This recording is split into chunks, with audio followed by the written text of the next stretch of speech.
Welcome to Dentology, the Business of Dentistry podcast. In this podcast, we delve into the non-clinical aspects of dentistry with inspirational guests from across the profession.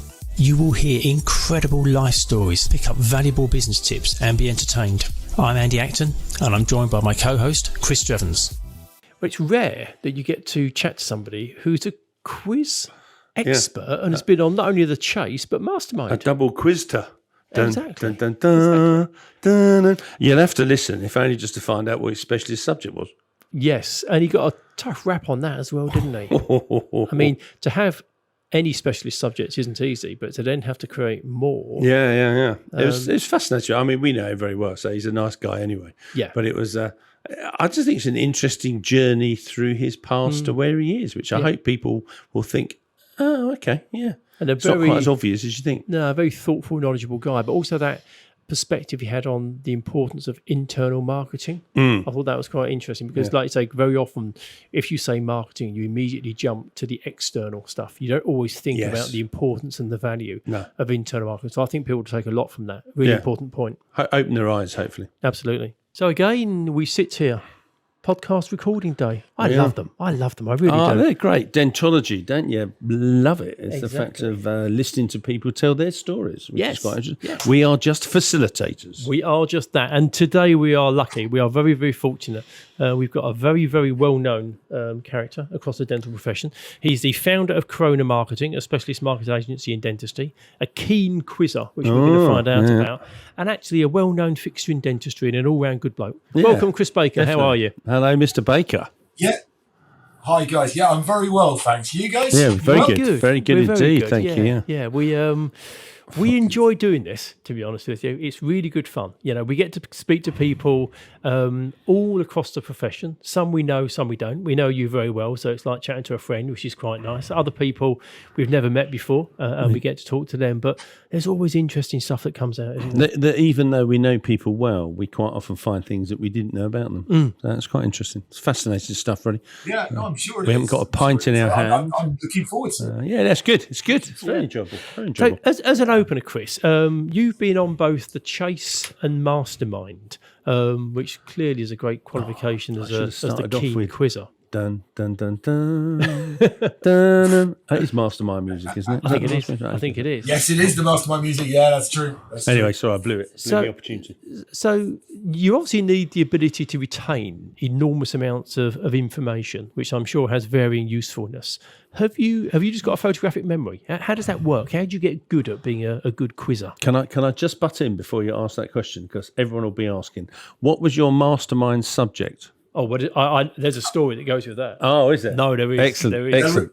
There is a story. And interesting enough, so for those who haven't done Mastermind, when you do Mastermind, you need to provide 4 specialist subjects. 4 specialist subjects. The reason worse. being is if you got through and won, you'd need 3, and they want 1 in reserve. So you do first round, semi-final, final, and they want 1 in reserve. Unfortunately, what they did with me is they phoned me back up. So I had a production meeting, everything like that, went through and discussed it, and was going to find out whether I was successful. And I was actually on holiday in Spain when they rang me up and said, "Right, good news, we want you, but we don't want any of your specialist subjects." So they said, which I seem to remember were Yes Minister. Someone was already doing it because it's a classic. Yeah, everyone's doing it. I wanted to do something on a medieval king. I think it might have been Henry II, but they had someone else covering the Plantagenets, and so they weren't keen on doing that either. I wanted to do something on Suzanne Vega. There wasn't enough evidence for that. Okay. Hitchhiker's Guide to the Galaxy, someone had beat me to it. Wow. So I had to come up with 4 specialist subjects in about 6 days. Oh, my goodness.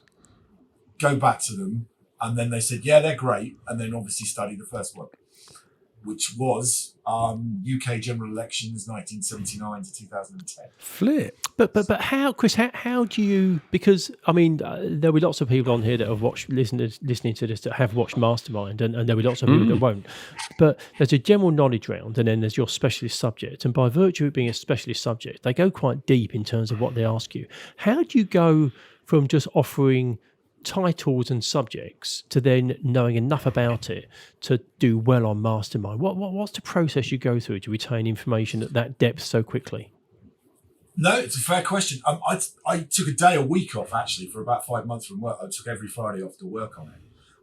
You may or may not be aware, hopefully you're not aware because you're normal people, but after every general election, there is a book released by the Oxford University Press that looks at the trends, the swings, all the information. And that's happened since 1945. And the guy who set it up died literally just over Christmas. He was about 90. Writing it.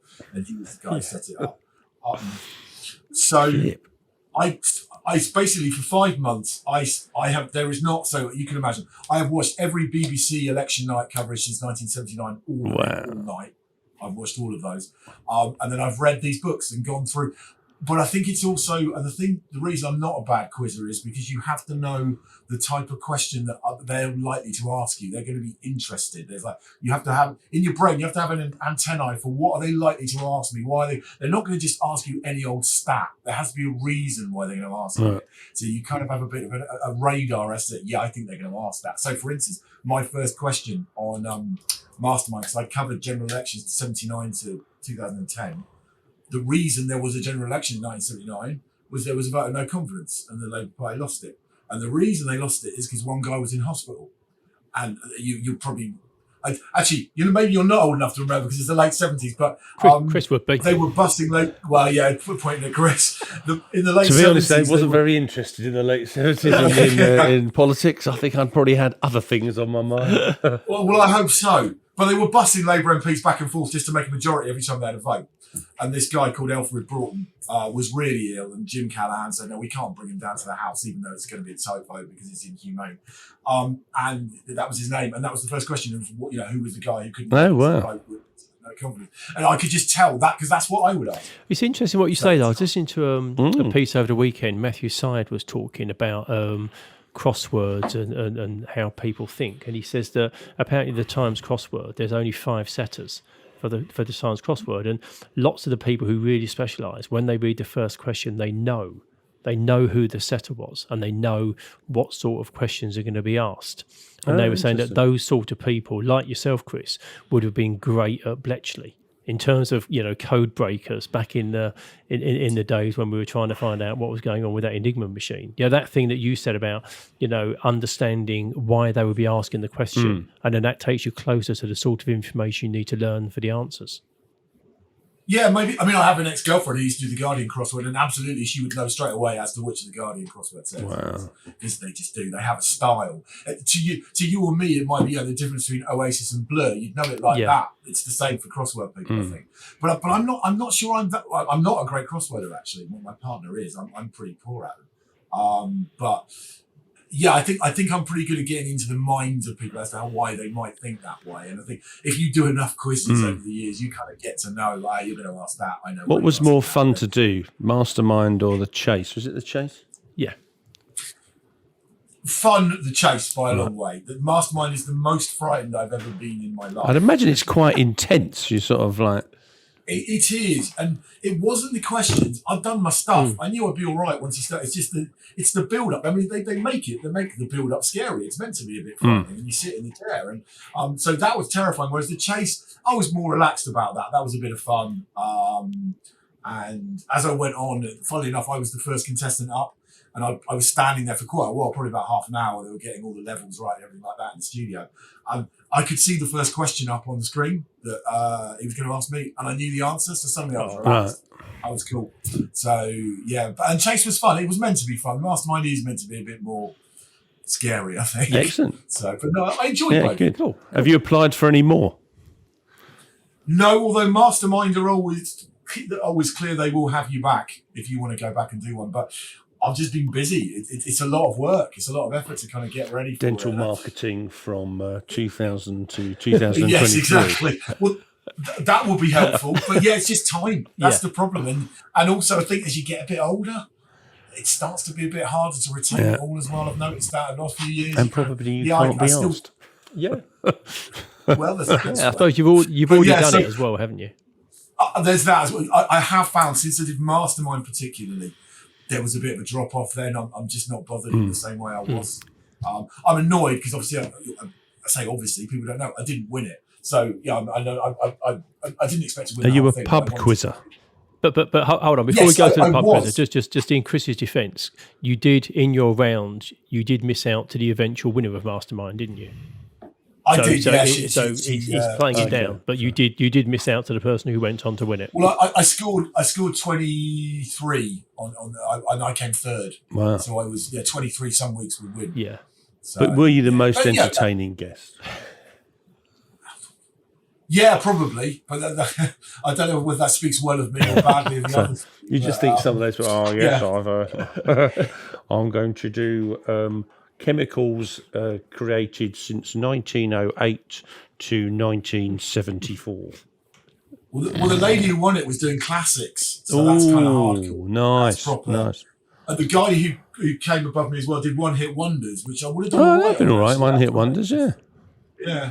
Well, okay. I say that I only know about 3, but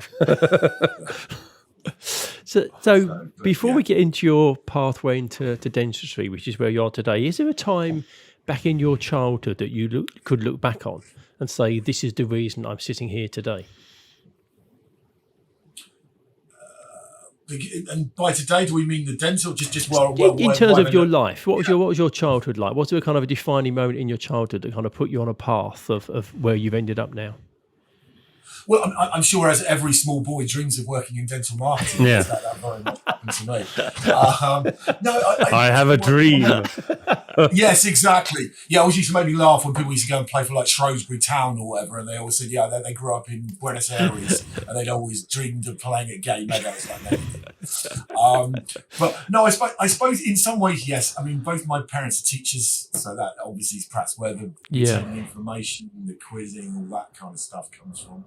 And only child, I mean, I'll leave others to decide whether that makes any difference. I don't know. But as to where I ended up where I am, maybe. I mean, just in terms of retaining knowledge and interested in how things work, and I think liking people, building relationships with people. That's I think what any business is about. It doesn't have to be dental marketing; it can be anything. And I think I've always been gregarious, outgoing, social, all of those things as well. But from my childhood specifically, I don't think I wasn't a bad student. I messed about. I know, because obviously having parents as teachers, they were eternally embarrassed having to attend open evenings with their friends and colleagues. So I went to both their schools and then on to the big school as well. So so they always looked embarrassed. But I don't think I did too bad. Yeah. But it was a good childhood. I was lucky enough to be born to middle class parents in Dorset. So nice spot, nice part of the world. Down near Poole growing up in the 70s, 80s, I suppose. Interesting times, but not, reasonably enjoyable. What did you sort of have when quite often when you're growing up, you sort of either your school or you go, I want to be a whatever. What did you actually want to do as a job, a career, or did that never quite happen? And you just we're assuming it wasn't dental marketing. I think that's a fair comment. I think at one point I wanted to do something history related because I ended up doing a degree in social sciences and history. Obviously, as you've heard from the mastermind side of things, is kind of one of my things: history, politics, that sort of thing. So something involving that, but there aren't a great deal of jobs that actively involve history unless you're talking about kind of archivist or museum guide or that kind of thing, which I'm not sure I particularly wanted to do. So I kind of came out of college again, not really knowing what I wanted to do. But where I probably have ended up where I am today, to some respect, is that while I was a student, I got a job at Anglian Windows. Oh, okay.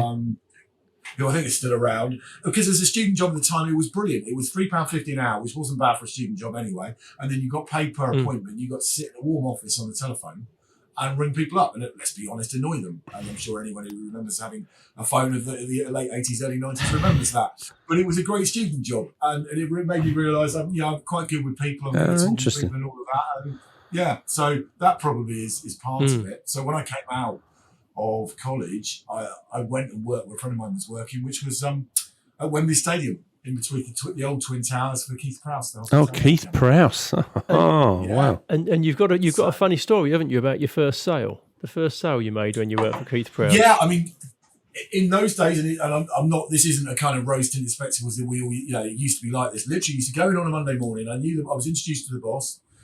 There was a rack of old-fashioned yellow pages there on the shelf, and you were given one and said, "Here's a script. Off you go." Wow. That was it. And it was all quite commission-based. So if you didn't sell anything, you didn't earn any money really at all. It was horrific. But anyway, I'd been there a day or two, and then I think I was away on the Wednesday or the Thursday. I started having good conversations with a secretary and an MD in the home county somewhere, and it was Wimbledon I was selling. So it was the first week of Wimbledon I was selling, and they wanted 2 spots and so on. And then they said, "Oh yeah, well we're going to send over the form and we'll send it back." And I was like, "Yeah, great." And if you've done sales, you've kind of heard that before, so it's like, great, hopefully. And then I was off, and then I came back in on the Thursday, and everyone was kind of pointing at me and laughing. And I went up to, which I'm quite often used to, but I went up to the front desk of CK, who was the boss, and he showed me through this form, and basically it had been sent over by this secretary and MD I've been speaking to, and what it basically said, that there was a note at the bottom about anything else you want to add. It said, "Well, actually, yeah, Mr. So-and-so is blind and follows the sound of the tennis by the sound of the play. So can he sit near the front?" And they thought it was a wind-up, obviously. And I think you probably would in those days particularly. But then they rang up the company and it was absolutely straight up. So yeah, and then it kind of got talked about from then on. But yeah, it was a kind of interesting one to kick. Brilliant. Wow. So that was your kind of link across to sport. And I know that you're an avid Tottenham Hotspur Football Club fan. And at the point at which we're recording, they just had a good weekend. And you're a passionate England cricket fan as well. There we go. There we go. Those of you watching on YouTube clearly see enjoying my mug because he's an Arsenal fan. So you've got Tottenham Hotspur. See, my Spurs mug's at home, unfortunately. Otherwise, I'd kind of see you and raise you. But yeah. If you'd have said it was in a cabinet, I'd say on its own because there's no other cups in it. Indeed you would. Yes. I've known enough Arsenal fans to be used to this. This is on you. So before it degenerates into bad footballing gags, you're a Tottenham fan and an English cricket fan. I'm always fascinated between the stuff that we learn from sport. What? No, I'm not fascinated by you can't help yourself, can you? Sorry, no. So there's quite often these links, aren't there, between what we see in sport and how sports teams perform and behave, and into business. And James Kerr famously wrote a book about the All Blacks called Legacy, and he's got things in there like sweep the sheds. And they always make sure that the changing room's tidy and clean when they finish the game. And I think actually and no dickheads, which I think no dickheads. I think the Japanese football team did the same thing in the recent World Cup. Their changing room was always left in immaculate condition. And their supporters. Yeah, that's right. Yeah. Oh yes, that's right. I think that's Have you got any kind of wisdom or insights that you've seen from sort of the world of sport that work in business, or in reverse, anything that you've seen in business that would kind of improve the English cricket team or Tottenham? Well, yeah, to Tottenham, I think that's another day. But a couple of things spring to mind was, in terms of a cricketing analogy, would be famously, anyone I suppose who follows England cricket would know that Mike Brearley is one of the most, actually Ben Stokes is probably going to overtake him as the most successful England captain, I suspect. But Mike Brearley was a wonderful England captain, but bluntly, he wasn't the best batsman. If you were picking it on pure talent, he probably shouldn't have been in the England side at the time, which we're talking back now, the late 70s, early 80s. But the reason why he was such a fantastic captain, he ended up getting he had a degree in psychology and management and all that kind of stuff. But it's about people, and all good business, I think, is about managing people and looking after people. And he got the best. He's the classic example of, he knew what to say to both of them to fire him up, but at the same time, there were other members of the England cricket team who weren't that bombastic, but perhaps needed that arm around the shoulder type thing. So I think Mike really kind of personifies that. I think the other thing as well, as you see with sports teams, is the kind of idea of incremental gains. And I think in business sometimes we can want to get from 0 to 100 and really, really quickly, which is understandable. But what we should, and we can have that in our minds, but what's useful to do is just make all those incremental gains on a regular basis, and suddenly you look back and you see how far you've come, and it hasn't felt like it at the time. And I think that's especially because you're talking about elite sport. These people are already really good. To play for anyone in any level of football, professional football, you've got to be really good. So what separates the top from the one below is not, they're all at kind of 95% level. It's that 5% that separates the Ronaldo and the Messi at the top from somebody who plays in League Two at the bottom. They're still very good, but it's working on those kind of things. So how do I make myself that little bit better there and that little bit better there. And this is true in business. If we're talking about dental practices, what can we do just that little bit differently that will make us stand out? Will increase conversions?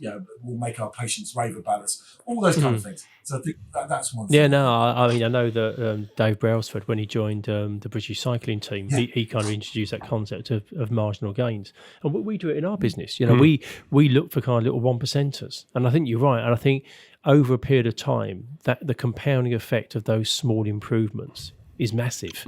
But no, so it's a good point. I think in business, we perhaps don't always think in that language. We're often looking for big transformational things as something opposed to that's little going to tweaks. be like a world beater. But. Yeah, I think so. So you then moved into dentistry. How did that come about? What was your kind of entry point into the profession, and when was that, and was that fun? Yeah, it was the mid-90s.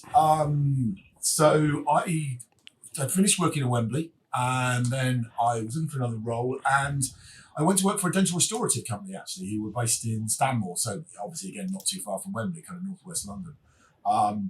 And I know the boss at the time wasn't keen to take me on because she said, well, you're not a dental nurse. Everyone else who was selling them was a dental nurse. I said, yeah, but I did A-level biology. Give me a week, I can pick it up. And she said, all right, then I'll give you a try. And so, so that's what I did. And I was responsible for the Irish market, which was a great market to look after. So we got and did like a speaking tour of Ireland. Drinking tour 98, of Ireland, I think it was. Nice.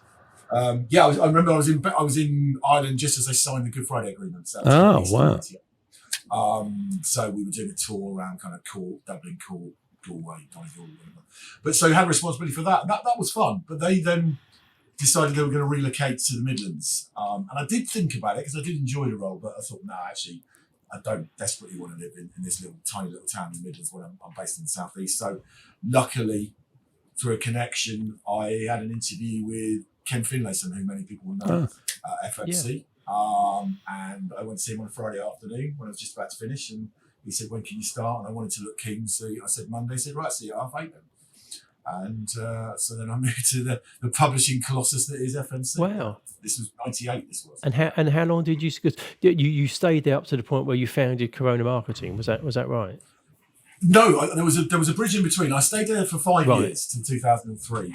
And then I went to work with someone a client I'm still working with, actually, who's in medical and dental. And I went to work for him doing a little bit of what I'm doing now. So marketing side of things, if we go back 20 years, we're perhaps going back to the idea of things like practice newsletters and that kind of stuff, hard copy newsletters, which, by the way, can still work if they're targeted and done right. But anyway, so that was de rigueur in 2003. So I did that for about 3 years working for this company. It became obvious to me that there were many other things we could and should be doing, and that it was only really going to work if I did it for me. And so that Corona was set up in 2006. Right. Wow. So obviously pre-COVID.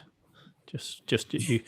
Yes. You beat the coronavirus, but I'm sure there were lots of jibes coming your way during that time. Oh, indeed. It's ironic because it was literally one of those things that I wanted a name that was near the start of the alphabet. I didn't want it to be my name or anything like that, or two consultancy like CB or something like that.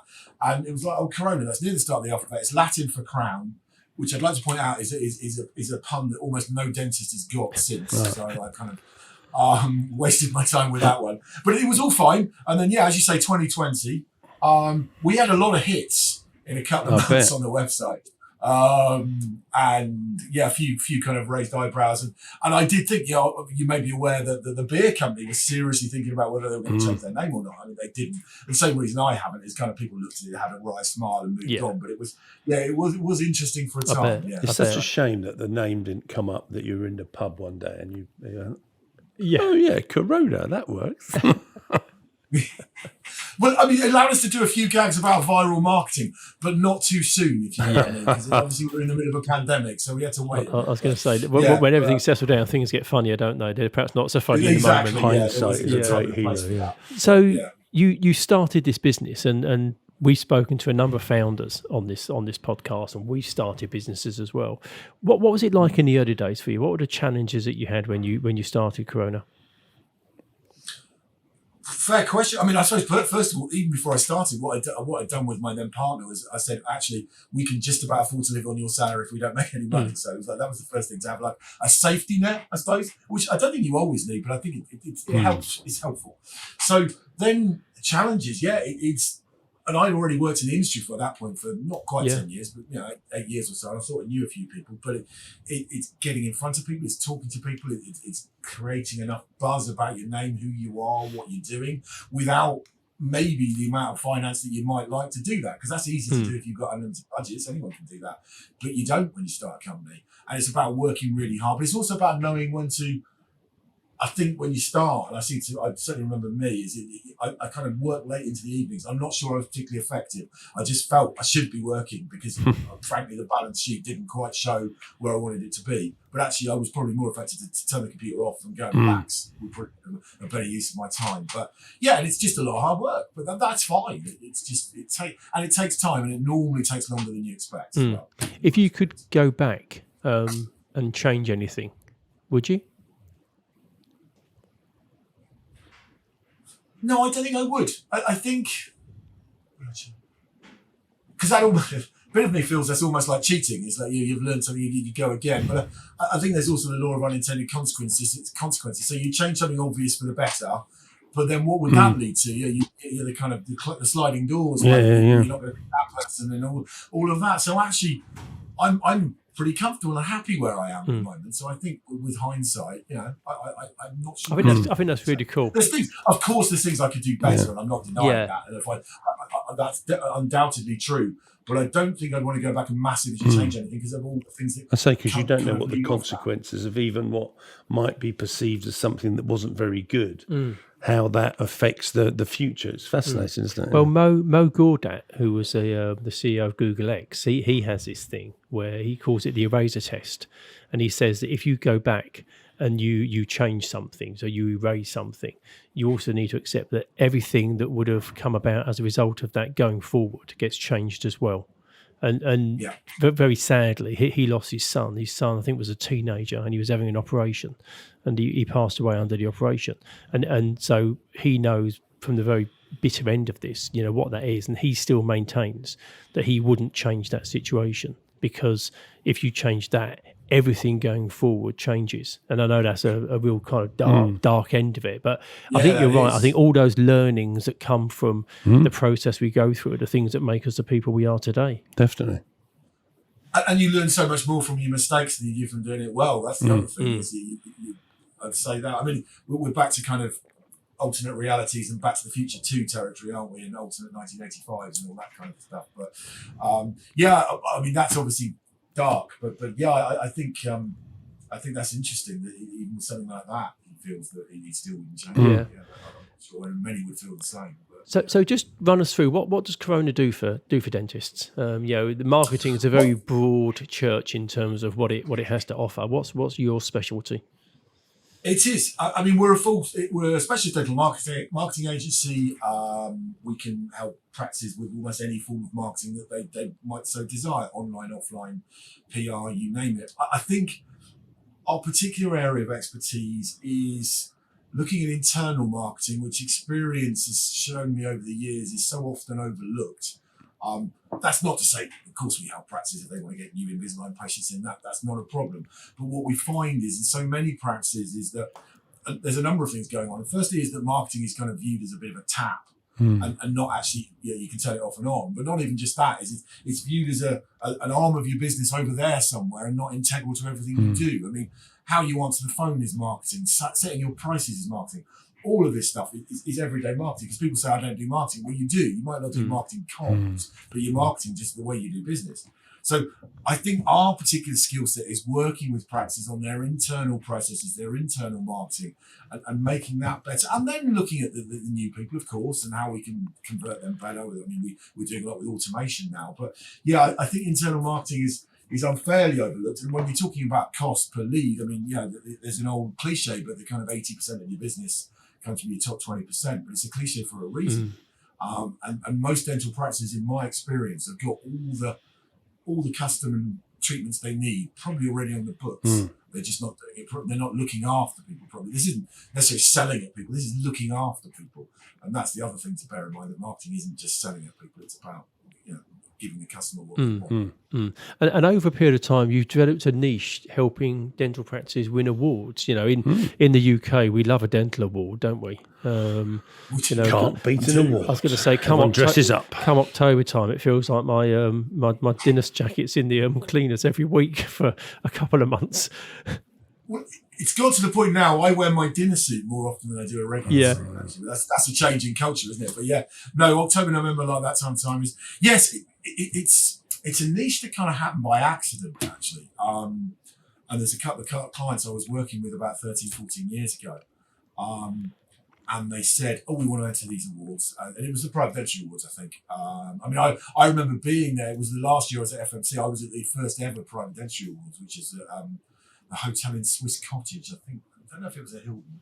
But literally there were about 8 people and a goat there. It really was. Yeah.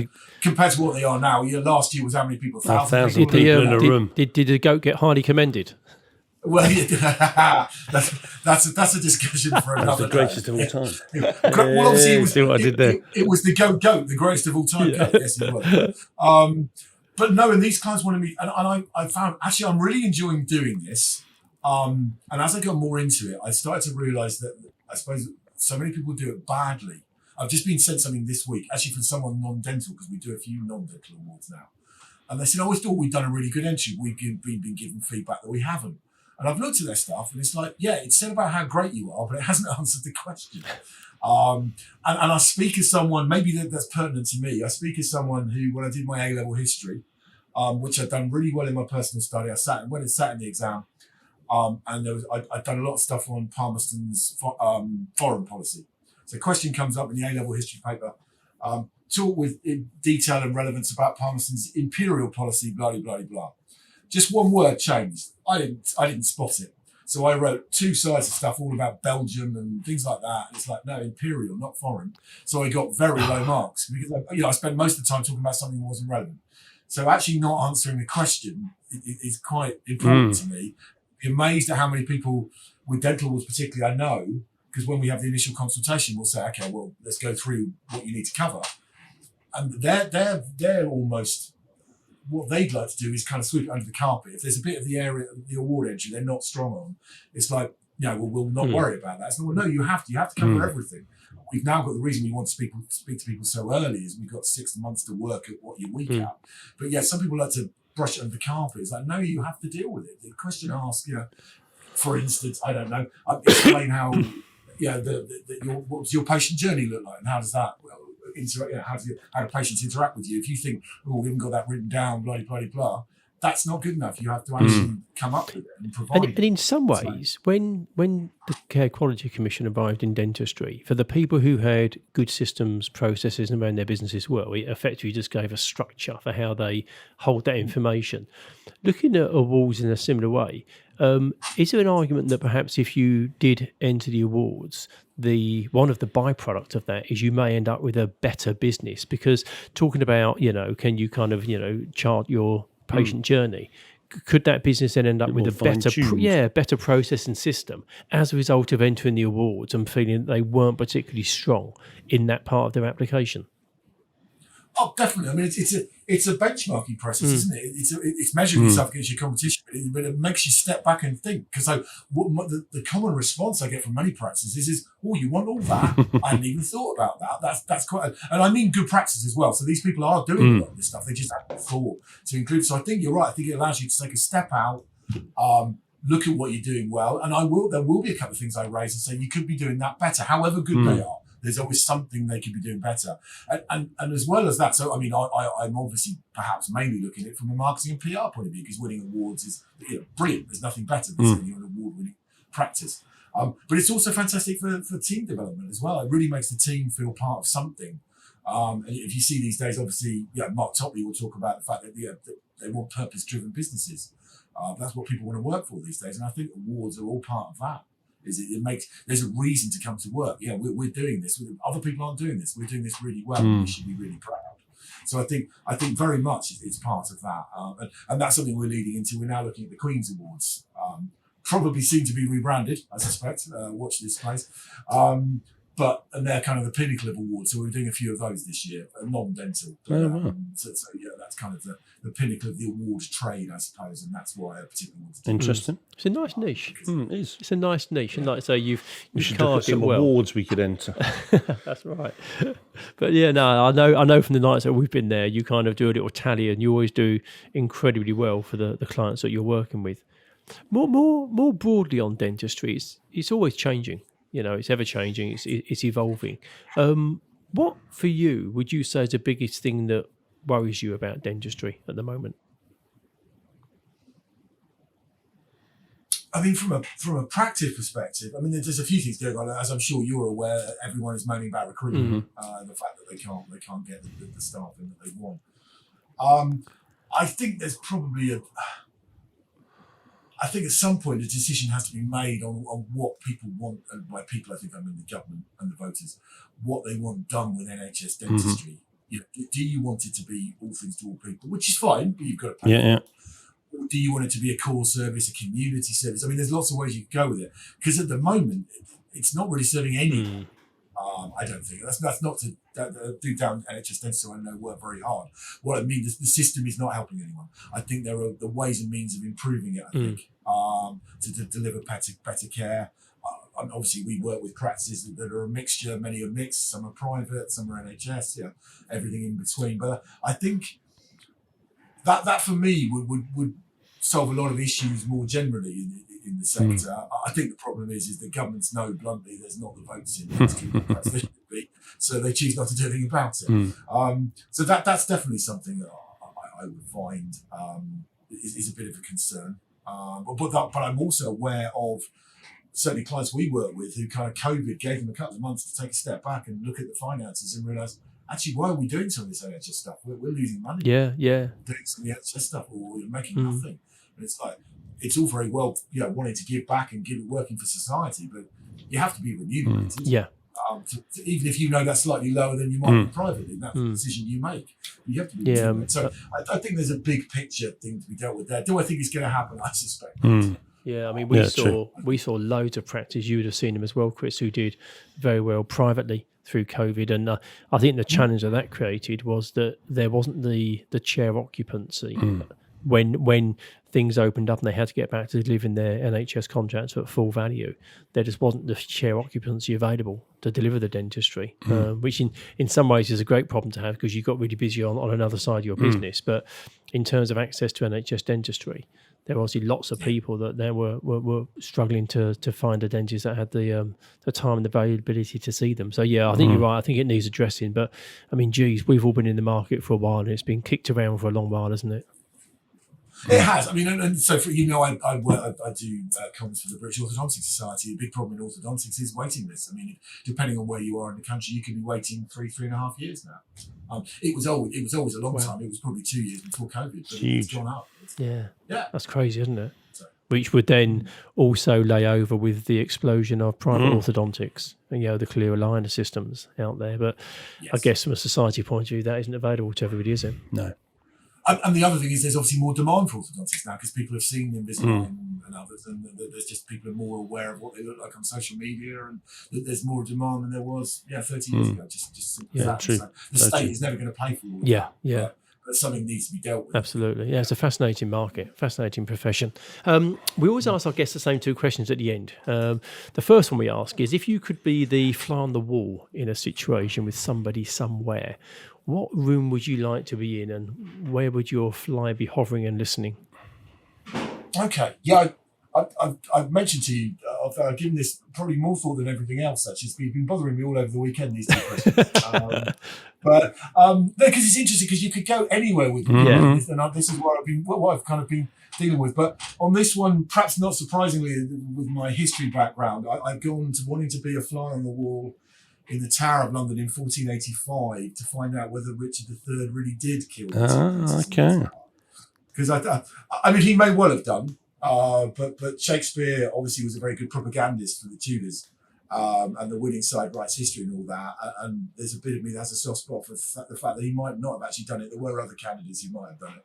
But I'd like to know one way or the other. So that's just the historian in me wanting to know. Interesting. For sure. That's great, because quite often people go quite broad, but that's a very, as a historian, that's a very specific thing that you don't want hanging out there. You want to know the answer to that. See, and I'd like to. I do, and obviously he's bigger news than he was, because I was really into. I did a lot of work on him as part of my history A level as well, and he was, no one was talking about him apart from the play, and then obviously he got found in a car park in Leicester. And he's big news again, but it's always interesting. I'm sure he'd be delighted to know that he got found in a car park in Leicester.